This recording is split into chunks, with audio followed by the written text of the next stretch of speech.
The Bride is more a film to feel than to explain.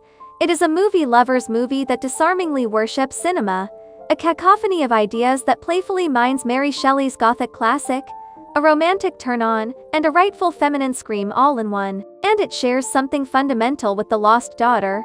Even though it lacks its cohesion, the earned anger of an uncontainable woman yearning for something more, those of us who the society somehow labels as a difficult woman, in the role of the bride. The always terrific Jessie Buckley knows a thing or two about those fierce women, rebels, who refuse to fit into a mold and be molded into a culturally palatable version of themselves. After all, she's been playing them for some time now, not only in the aforementioned The Lost Daughter in the role of a restless mother and academic, but also in the gorgeous, grief-soaked Hamnet as the current Best Actress frontrunner in this year's Academy Awards. In The Bride, Buckley is Ida at first, an unapologetic firebrand agitated throughout a dinner gathering at an old-school restaurant in 1935. She seems possessed, she is subjected to violence in the hands of men, and she dies falling off a staircase, bones cracking, neck twisted.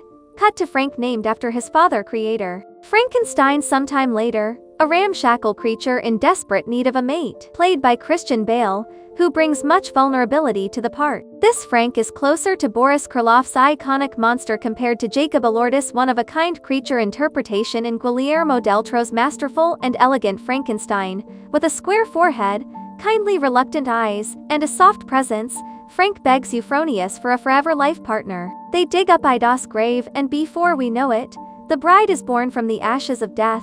Like Ida, the bride is a woman of many words, so much so that some of her non-stop monologues, where she spits out rage, literary musings, feel overwrought and overwhelming, and honestly, somewhat impossible to keep up with, too. It's a shame that Gyllenhaal didn't dial back on the script's wordiness to let the bride's rage and Frank's newfound status as a husband of sorts speak for themselves. When the themes are over-explained ad nauseum by the characters, their power is undercut. It's fun to witness an unhinged Buckley lose herself in those lines, giving her Greta Pipes a real workout.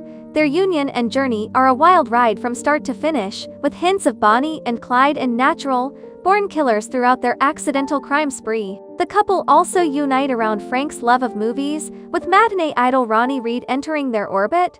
Also in the mix are a pair of detectives, Peter Sarsgaard's Jake Wiles and Penelope Cruz's Myrna Mallow, as they try to shed some light on the crimes committed. Studiously designed and choreographed, The Bride doesn't take a polite approach towards the violence it depicts. While that attitude creates a consistently on-edge temperament that is garish and often cheekily sexy, you still crave pockets of quietness throughout.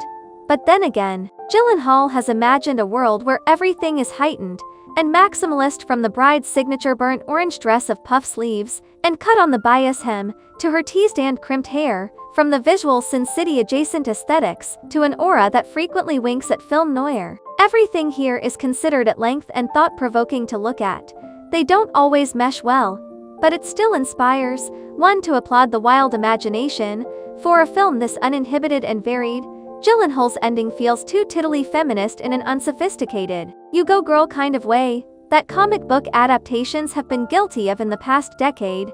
While she tries to bring the monster inside all of us out of the shadows, she errs on the side of the basic that feels out of step with the world that Mary Shelley conjured up. Still, The Bride is big and risky in a different way, a fantastical creative explosion you can't look away from.